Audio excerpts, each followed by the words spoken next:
কাশীপুর মিঠাইয়ের সঙ্গে যে মানে আজকে উদ্বোধন পুজো, তা এটা নিয়ে কি বলবেন? এবারে কি কি পুজো হচ্ছে? কাশীপুর মিতালির সঙ্গে আজকের যে শিব দুর্গা পুজোর যে উদ্বোধন, শুভ উদ্বোধন, আচ্ছা আজকে এটা 50 বছর। এই বছরটা আমাদের 50 বছর হিসেবে পালন করা হচ্ছে। আচ্ছা আর ভোলেনাথের কাছে একটাই, সবার কাছে ভোলেনাথের কাছে কামনা করি যে সবাইকে যেন সুস্থ ভালো রাখে। আচ্ছা হ্যাঁ, আর এই শিব দুর্গা পুজোকে কেন্দ্র করে বিভিন্ন রকম অনুষ্ঠান আছে, যেমন আজকে তার শুভ উদ্বোধন, অঙ্কন প্রতিযোগিতা, অন্নকূট, কিছু গরিব মানুষের মধ্যে বস্ত্র বিতরণ। আর এই অনুষ্ঠানকে আমি সাদরে সবাইকে আমন্ত্রণ জানাই। নমস্কার, চতুরঙ্গ কলকাতার পক্ষ থেকে সকল দর্শককে জানাই শিবরাত্রির অনেক অনেক প্রীতি, শুভেচ্ছা ও অভিনন্দন। আমি মৌমিতা চলে এসেছি দাসনগর কাশীপুর মিতালি সংঘে। আগামীকাল শিবরাত্রি, আজ তার শুভ উদ্বোধন। এই উদ্বোধন করতে আসছেন পশ্চিমবঙ্গের ভারপ্রাপ্ত মন্ত্রী শ্রী অরূপ রায় মহাশয় ও বিশিষ্ট অতিথিবর্গরা। তাই এই শুভ উদ্বোধনের কিছু বিশেষ বিশেষ অংশ তুলে ধরছি চতুরঙ্গ কলকাতার পক্ষ থেকে।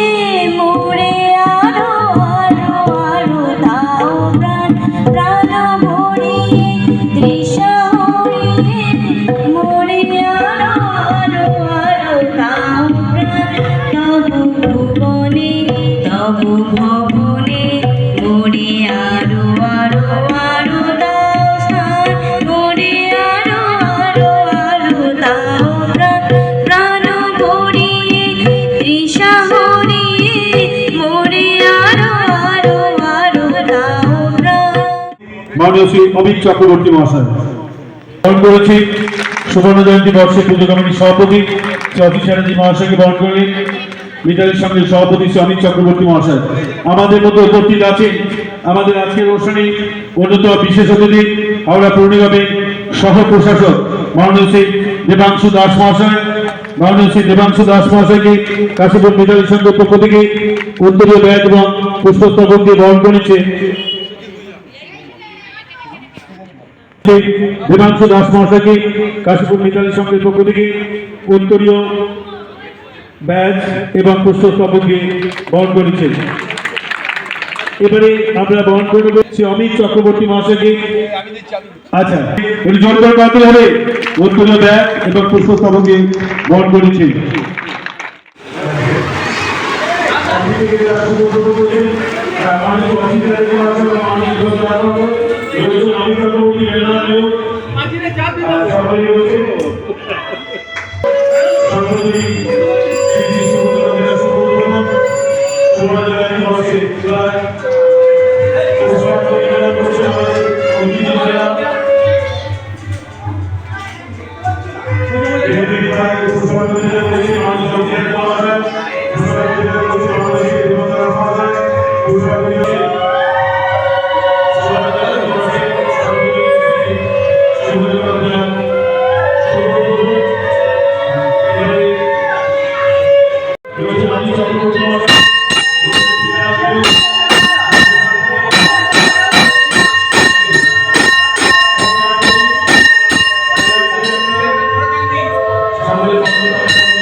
উত্তরীয় ব্যাগ এবং পুষ্পস্তবক দিয়ে বরণ করেছে সুজয় অধিকারী। সকলের পরিচিত বিশিষ্ট সমাজসেবী এবং মোহনবাগান ক্লাবের প্রাক্তন সভাপতি মাননীয় শ্রী অসিত চ্যাটার্জি মহাশয় আপনাদের সামনে। দেখুন, আমি কোনো গেস্ট আসি নাই, আমি পাড়ারই একজন সাধারণ মানুষ। ছোটবেলা থেকে একসাথেই থাকি। মিতালি সিনহা একটা ঐতিহ্য ক্লাব, ছোট ক্লাব হতে হবে কিন্তু সবাই থেকে বড় কাজ করে যায়।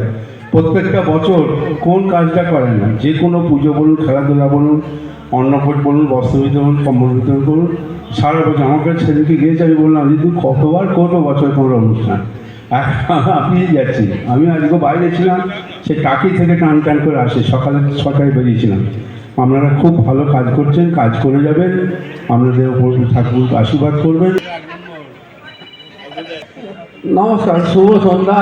আমি প্রথমেই শুভেচ্ছা জানাবো, আর বিশেষভাবে আমার খুব ভালো লাগে বলে শ্রদ্ধার কথা বলছি রঞ্জিতদাকে। অত্যন্ত সুমধুর কণ্ঠে অতিথিদের যেভাবে সম্মান দিয়ে অনুষ্ঠানগুলো পরিচালনা করেন, তার জন্য আমি একটা ধন্যবাদ আবার জানাচ্ছি। উনি ভালো থাকুন। কাশপুর মিতালির সঙ্গে যেটা 50তম বছর, এটা সুবর্ণ জয়ন্তী বৎসরে শিব দুর্গার পুজোর প্রাককালে যে আয়োজন হয়েছে, তার আনুষ্ঠানিক একটা দাওয়াত ঘাটন হবে, সেই ব্যবস্থা রয়েছে। সঙ্গে এই যে সুবর্ণ জয়ন্তী শ্রদ্ধেয়, যেহেতু শ্রদ্ধার কথা ওনাদের পক্ষে প্রযোজ্য, উনি যেভাবে মানুষের পাশে থেকে দীর্ঘ বৎসর ধরে এই হাওড়া তথা বিভিন্ন জেলায় মানুষের পাশে বিপদে আপদে সুখ দুঃখে নীরবে যে কাজ করে চলেছেন, তার জন্য উনি কোনো প্রচারের আলো আসতে চান না, কিন্তু ওনাকে আমরা এইভাবেই প্রচারের মধ্যে আমরা তুলে ধরি।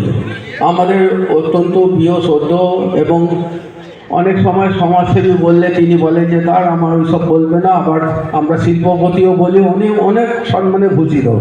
একটু আগে বলেছিলেন মোহনবাগানের ঐতিহ্যপূর্ণ যে ক্লাব আছে আমাদের, সেই ক্লাবের সহসভাপতির দায়িত্ব দক্ষতার সঙ্গে পালন করেছিলেন। এটা জাঁকজমকপূর্ণ, যারা এই সংবাদ আমাদের মানুষের মধ্যে সোশ্যাল মিডিয়ায় তুলে ধরবে, ওদের শুভেচ্ছা জানাচ্ছি। ভক্তবৃন্দ আছেন, হ্যাঁ, অত আগে তো বলে দিয়েছে, আনসারের তো কথা বলেছি। আবার সেই শক্তি আমরা শুভ শক্তি কাজে যেন ব্যবহার করতে পারি, আমাদের অশুভ শক্তিকে বিনাশ করতে পারি। সেই জন্য অমিত দাস সহ আমাদের সেই শক্তি দিক, যেন অন্যায়ের বিরুদ্ধে আমরা লড়াই করতে পারি। হ্যাঁ, আমি দেবাংশু দাস মহাশয়কে পেয়েছি, আমি ওনার সঙ্গে কথা বলবো। দাদা, আজকে এত সুন্দর একটা অনুষ্ঠান, এসে কেমন লাগছে?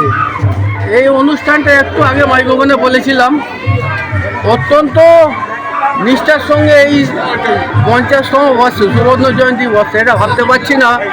অসিদ্ধা আমাদের যিনি এখন সুবর্ণ জয়ন্তী কমিটির যিনি সভাপতি, অত্যন্ত প্রিয় মানুষ, জনদরদী মানুষ। তিনি তো বলছিলেন যে এই পুজোটা আমি দীর্ঘ বছর ধরে আসি, তা আমি তো বললাম যে প্রতিষ্ঠার সময় থেকে, তখন প্রতিষ্ঠা তো হয়েছে অনেক আগেই, উনি তখন এসেছেন কিনা আমি সেটা সঠিক উত্তর উনি বলবেন। কি এসেছিলেন? হ্যাঁ। তারপর আমাদের অমিতদা, এটা নিত্য পুজোর একটা যে ব্যবস্থা আছে, সেটা অমিতদা আজকেও সকালে বলছে আমি নিজে জল ঢেলে পুজো করে গেছি। তাই ভক্তি এবং বিশ্বাস নিয়ে এই 50 বছর ধরে করে আসছেন, এবং তার জন্যে আমাদের ভোলে বাবা শিবের আশীর্বাদ নিশ্চয়ই পান। আমাদের প্রেমনাথ মেহুর আছে, যারা এইসব কাজের মধ্যে, সমাজসেবী কাজের মধ্যে নিজেদের নিযুক্ত রেখেছেন। এরা সব প্রতিষ্ঠিত একজন সব শিল্পপতি। আমাদের সমরজিৎ গুহ আছে, রঞ্জিতদা তো আমাদের সঞ্চালক নয়, আমাদের মধ্যে উনি একজন কর্মকর্তা বলবো, মেম্বার কর্মকর্তা। আর যারা আসছেন, আর ওর নামটা কি আমাকে সনদ, হ্যাঁ ভাই সনদ আছেন, ঘণ্টেশ্বর বাবু আছেন, আর আমাদের সমরজিৎকে বলেছি ওই বরুণ নাকি, ওই যে সম্পাদক মহাশয়, তো বরুণকান্তি, ও অরুণকান্তি ব্যানার্জি মহাশয় সহ সকল সদস্যদের মিলিত প্রচেষ্টায় এই অনুষ্ঠানকে শিব দুর্গা পুজোর প্রাককালে যে আজকে জাঁকজমকপূর্ণভাবে ভালো একজন শিল্পী, আমাদের ছোট্ট কন্যা সমাজ, সে সুন্দর গানের মধ্যে দিয়ে শুভ সূচনা করলেন। এরপর কালকে বসে আঁকো প্রতিযোগিতার সঙ্গে সঙ্গে অন্নকূট আছে মঙ্গলবার দিন, এবং আমরা এই মাইক্রোফোনের মাধ্যমে, মিডিয়ার মাধ্যমে সবাইকে বলছি, যেখানে সংবাদ যে শুনবে এই অন্নকূটের আহ্বান জানাচ্ছি, সকলে এসে ভোলে বাবার প্রসাদ গ্রহণ করে যাবেন। কেননা এই প্রসাদ গ্রহণের ব্যাপারে দরাজ হস্তে আমাদের অসিদ্ধা আছে, তার ব্যবস্থা করেছে, আর অমিতদা সকলকে নিয়ে খুব আনন্দে মেতে ওঠে। ভালো থাকবেন, সুস্থ থাকবেন। অসিদ্ধা, আজকে এত সুন্দর তোমার পাড়ার মধ্যে, তোমার এলাকায় এত সুন্দর একটা পুজো, তা এসে কেমন লাগছে তোমার? আমি তো বলবো আমার খুব ভালো লাগে, কিন্তু মানুষ বলবে, এলাকার মানুষ বলবে যে এই ক্লাব কী করে সারাটা বছর, হাজার হাজার মানুষ খায়, সে না দেখলে চোখে চিন্তা করতে হবে না। খাবার জন্য তো 2 ঘন্টা ধরে লাইন দাঁড়িয়ে গেলে একটু প্রসাদ খাওয়াবে। এখানে মাছ মাংস বিরিয়ানি হয় না, ঠাকুরের যে প্রসাদটা সেটাই খাওয়ার জন্য। যার জন্যে এই ক্লাবে প্রত্যেকটা ছেলেই সারা বছর মানুষের কাজ করে যায়। আমি চাইবো যাতে আরও ভালো কাজ করে, আমরা তার সঙ্গে থাকবো।